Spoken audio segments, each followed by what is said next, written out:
अस्सलाम स्टूडेंट्स, हम चैप्टर 3 के न्यूमेरिकल से स्टार्ट कर रहे हैं।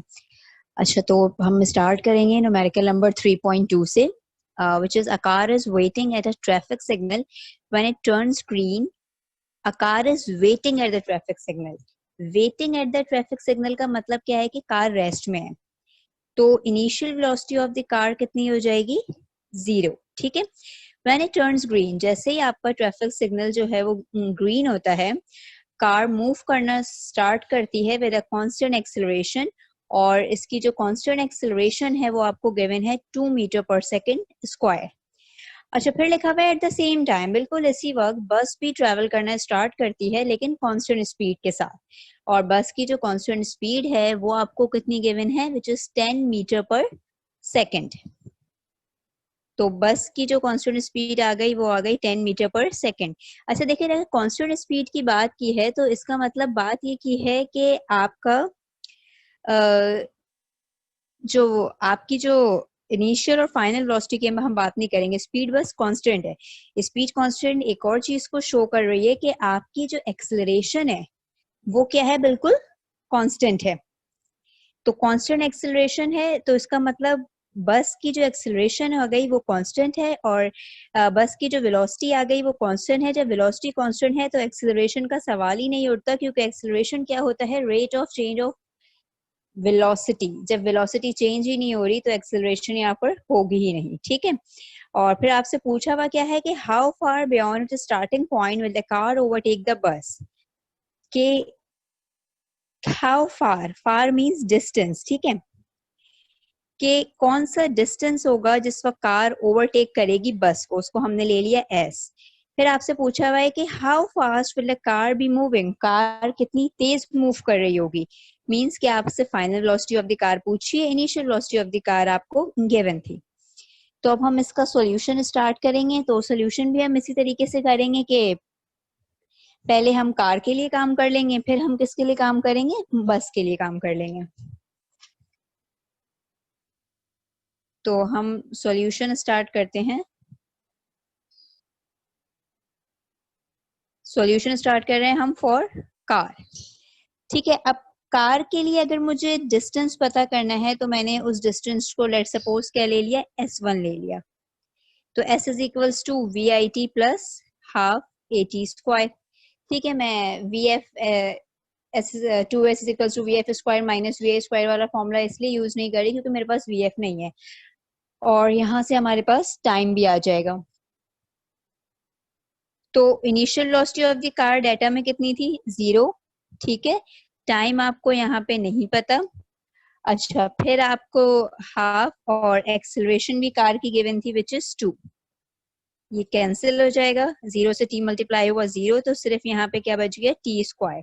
इसको आपने नाम दे दिया किसका, इक्वेशन नंबर 1 का। अब आप काम करेगी फॉर बस। बस के लिए S1 नहीं S2, और बस के लिए मैं v i t plus half a t square नहीं लगा रही, मैं सिंपल डिस्टेंस का फॉर्मूला यूज कर रही हूँ, s is equals to v t. अब क्या रीजन है कि मैं simple s is equals to v t use कर रही हूँ? उसका रीजन ये है कि यहाँ पे इनिशियल फाइनल वेलोसिटी की बात ही नहीं है। जब भी कांस्टेंट वेलोसिटी की बात होती है तो हम डिस्टेंस का सिंपल फॉर्मूला यूज करेंगे which is s equals to v t. Velocity आपको गिवन थी 10, टाइम नहीं पता, तो सिंपली S2 आपका हो गया 10t। ठीक है। अब इक्वेशन 1 और जो इक्वेशन 2 है,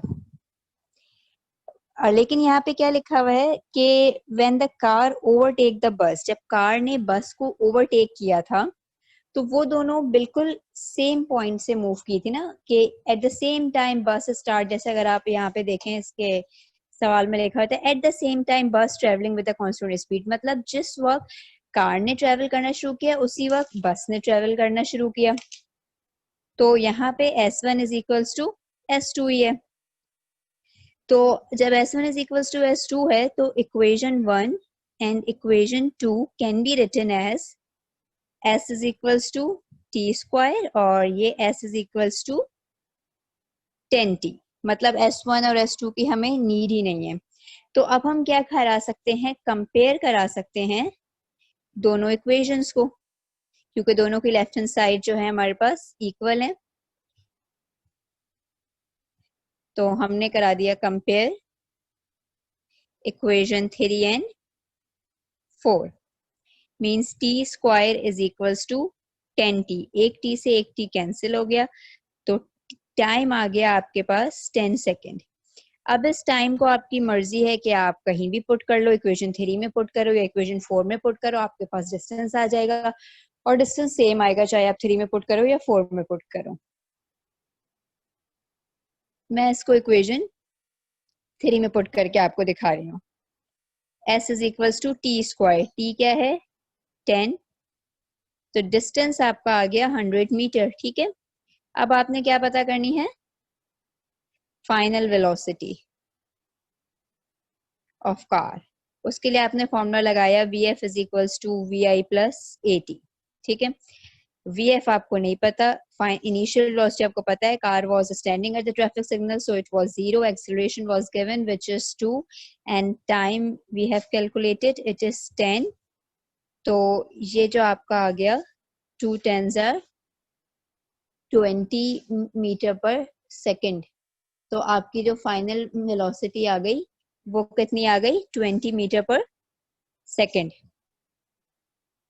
ठीक है, अच्छा ये एक आंसर आपका जो आपसे हाउ फार डिस्टेंस वाली बात पूछी हुई थी वो प्रूव हो गई, फिर जो आपसे फाइनल वेलोसिटी वाली बात पूछी हुई थी यहाँ पे आपसे वो भी प्रूव हो गई। तो प्रॉब्लम नंबर 3.2 हमारा कंप्लीट हो गया है। Now we are moving towards problem number 3.4। 3.2 now we are moving towards problem number 3.3। अच्छा, प्रॉब्लम नंबर 3.3 देखिएगा। इसमें क्या है कि helicopter is ascending at the rate of 12 metre per second के इनिशियल, फिर है कि at the height of 80 metre above the ground a package is dropped. कि एक हेलीकॉप्टर जो है वो अपर डायरेक्शन में मूव कर रहा था और कितनी वेलोसिटी के साथ मूव कर रहा था, 12 मीटर पर सेकेंड की वेलोसिटी के साथ मूव कर रहा था। और जब हेलीकॉप्टर 80 मीटर की हाइट पर आ जाता है ग्राउंड से, तो वो एक पैकेज को ड्रॉप करता है। How long does the package take to reach the ground. Package को जब वो ड्रॉप कर रहा है तो पैकेज को ग्राउंड पे आने में कितना टाइम लगेगा। तो पहले हम इसका डाटा बनाते हैं, फिर हम इस न्यूमेरिकल को पूरी ठीक तरीके से समझेंगे कि इसमें क्या पूछा हुआ है और किस तरीके से काम करना है। तो देखिए, जो initial velocity of the helicopter है वो कितनी है, 12 मीटर पर सेकेंड है। मैं यहाँ पे एक चीज लिख रही हूँ, initial velocity of helicopter is equals to initial velocity of package which is 12 metre per second. अब ये बात समझने की है ना कि मैं कैसे कह रही हूँ कि इनिशियल वेलोसिटी पैकेज की वही होगी जो कि हेलीकॉप्टर की थी। हेलीकॉप्टर अपवर्ड मूव कर रहा था, ठीक है, हेलीकॉप्टर इस तरीके से अपवर्ड मूव कर रहा था और अपवर्ड वो मूव कर रहा था 12 मीटर पर सेकेंड की वेलोसिटी से। 80 मीटर की हाइट पर आके उसने एक पैकेज को नीचे क्या कर दिया, ड्रॉप कर दिया। तो अब जब उसने पैकेज को ड्रॉप किया तो ये एक फैक्ट है कि बॉडी के अंदर इनर्शिया होता है, वो अपनी असली हालत में रहना चाहती है। तो कुछ सेकंड्स के लिए, कुछ बहुत थोड़े से टाइम के लिए पैकेज अपवर्ड ही मूव करेगा।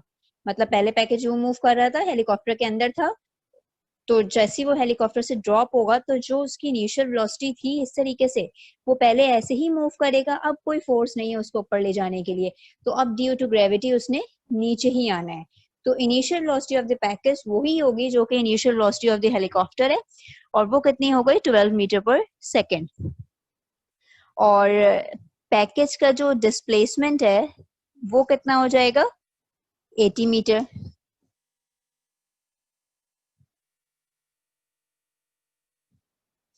क्योंकि 80 metre above the ground helicopter was moving. और पूछा क्या है कि how long does the package take to reach the ground, package को ग्राउंड पे आने के लिए कितना टाइम लगेगा। तो time taken to reach the ground ये आपसे पूछा हुआ है, time taken to reach the ground. ठीक है, अब इसका सोल्यूशन जब हम स्टार्ट करेंगे तो इनिशियली देखें आप क्या हो रहा है कि पैकेज जो है ऊपर जा रहा था और कितनी वेलोसिटी के साथ, 12 मीटर पर सेकेंड की वेलोसिटी के साथ। जब पैकेज इनिशियली ऊपर गया है तो जी माइनस में आ जाएगी, ठीक है। बाद में वो नीचे आया लेकिन पहले तो वो ऊपर गया, तो वो जी आपकी माइनस में हो गई। और जो उसका नेट डिस्प्लेसमेंट है, तो वो डिस्प्लेसमेंट भी कितना हो जाएगा, 80 मीटर, और वो भी आपका माइनस में। तो अब अगर मैं यहाँ पे इक्वेशन ऑफ मोशन यूज करूं, वो हो जाएगी S is equals to v i t plus half a t square. S कितना है, और ये 12, टाइम आपको नहीं पता, हाफ माइनस 9.8, और ये आपका कितना हो गया, टी स्क्वायर, ठीक है। तो यहाँ पे अब हम वैल्यूज पुट करना स्टार्ट करते हैं। इसकी थोड़ी सी सिंप्लीफिकेशन हम कर देते हैं कि ये हो गया आपका 80, 12 टी, 2 और 9.8 कैंसिल हुए, तो ये -4.9 टी स्क्वायर, ठीक है।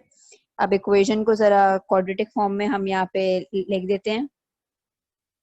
इसको मैं सिर्फ मूव करा रही हूँ, तो 4.9 टी स्क्वायर प्लस का हो गया, और 12 टी भी इधर आके माइनस का हो जाएगा, और -80 यहाँ ऑलरेडी है, ठीक है। तो जरा इसको गौर से देखें, ये क्वाड्रेटिक इक्वेशन की शक्ल आ गई है, ठीक है, जिसमें वेरिएबल आपका टी है, 4.9 आपका ए हो गया, -12 आपका बी हो गया, और 80 आपका सी हो गया। जब क्वाड्रेटिक की इक्वेशन की शक्ल आ गई है, तो आप यहाँ पे कौन सा फॉर्मूला यूज करेंगे, quadratic formula, s is equals to -b plus minus under root b square -4ac upon 2a, ठीक है। इसी तरीके से आप यूज करेंगे।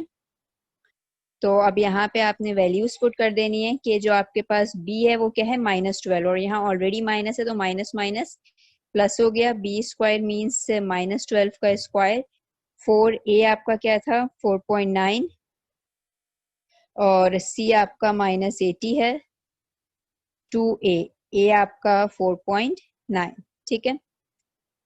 12 प्लस माइनस 12 का स्क्वायर कितना होता है 144, और ये माइनस माइनस क्या हो जाएंगे प्लस। फिर आपने कैलकुलेट किया कि 4 को मल्टीप्लाई कराया आपने 4.9 से, 4.9 को आपने 80 से मल्टीप्लाई कराया, तो आपके पास आंसर आ जाएगा 1568। 4.9 को 2 से कराया तो ये हो गया आपका 9.8, फिर 144 और 1568 को आपने प्लस किया, तो आपके पास आंसर आ जाएगा 1712।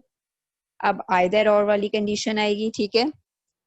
तो एक तरफ आप ऐसे कर लें, 12 प्लस अंडर रूट 1712 कैलकुलेटर में कैलकुलेट कर लेगा, तो आंसर आ जाएगा 41.98, 41.98 डिवाइडेड बाय 9.8, ठीक है। एक और ये जो माइनस वाली कंडीशन है, यहाँ प्लस माइनस दोनों, एक बार हम इसको प्लस के लिए सॉल्व कर लेंगे और एक बार हम इसको माइनस के लिए सॉल्व कर लेंगे। तो जब आपने 12 प्लस 41.98 किया, तो आपके पास आंसर आया 53.38 डिवाइडेड बाय 9.8। फिर जब आपने 12 माइनस 41.98 किया, तो आपके पास आंसर आया 29.38 डिवाइडेड बाय 9.8, और माइनस का ही साइन आएगा, ठीक है। तो इसको सॉल्व करके आंसर आ रहा है डिवाइड करा के 5.45, और इसको सॉल्व करके आंसर आ रहा है आपके पास -2.99। आप खुद बताइए कौन सा आंसर करेक्ट होगा, दिस वन और दिस वन। टाइम कभी भी नेगेटिव में नहीं आता, ठीक है, टाइम नेगेटिव नहीं हो सकता, तो इसलिए आपका कौन सा आंसर ठीक है, ये वाला आंसर ठीक है। आप अपने पास यही लिखेंगे, since time cannot be negative so our answer is 5.45 second। इसका मतलब क्या हुआ, जो आपसे पूछा था कि how long does the package to take to reach the ground, means 5.45 second package take to reach ground, ये आपका आंसर हो जाएगा, ठीक है। प्रॉब्लम 3.3 भी हमारी हो गई है। अब हम देखेंगे प्रॉब्लम 3.4। अच्छा, प्रॉब्लम 3.4 से पहले मैं आपको समझा देती हूँ प्रॉब्लम 3.5, क्योंकि वो थोड़ी आसान भी है। आसान चीज जरा पहले कर लेते हैं, आसानी से हो जाती है। Helicopter weight 3920 newton. हेलीकॉप्टर का वेट आपको गिवन है वो कितना है 3920 न्यूटन। जैसी वजन गिवन है उससे मास निकालना है। Weight is equals to mg। Weight कितना है 3920, मास आपको नहीं पता, जी आपको पता होती है और वो कितनी है 9.8। 9.8 वहां मल्टीप्लाई हो रहा था, यहाँ आके डिवाइड हो जाएगा, तो आपका जो मास आएगा वो कितना आ जाएगा 400 kg। ठीक है। अच्छा फिर आगे आपसे पूछा हुआ क्या है, पूछा हुआ आपसे ये है कि calculate the force on it if ascending at the rate of 2 metre per second square. Helicopter के ऊपर फोर्स कैलकुलेट करे जबकि ये मूव कर रहा है 2 मीटर पर सेकंड स्क्वायर की एक्सेलरेशन से अपर डायरेक्शन में।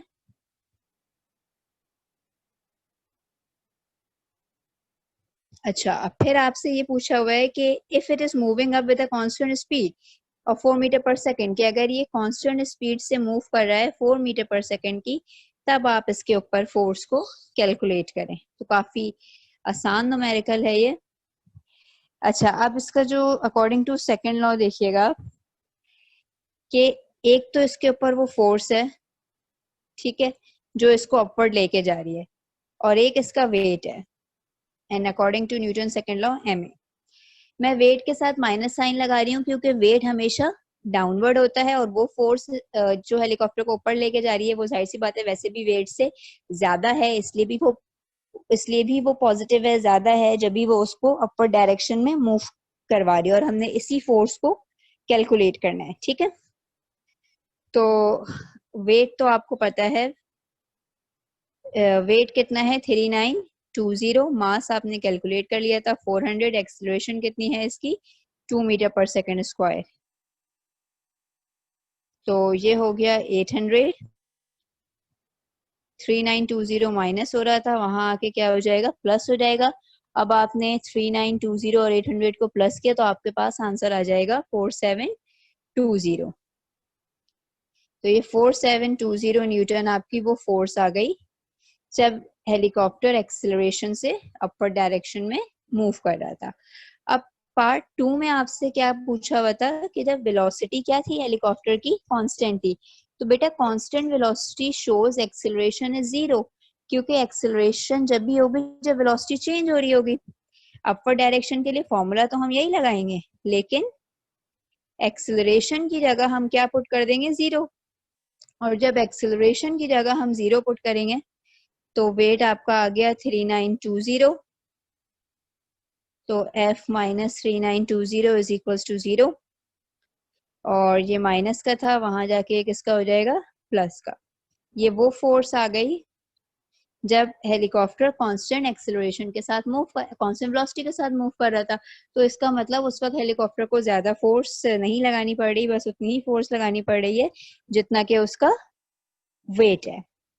ठीक है, यहाँ तक आपको समझ आ गया। अब हम आगे मूव करते हैं आगे की न्यूमेरिकल्स की तरफ।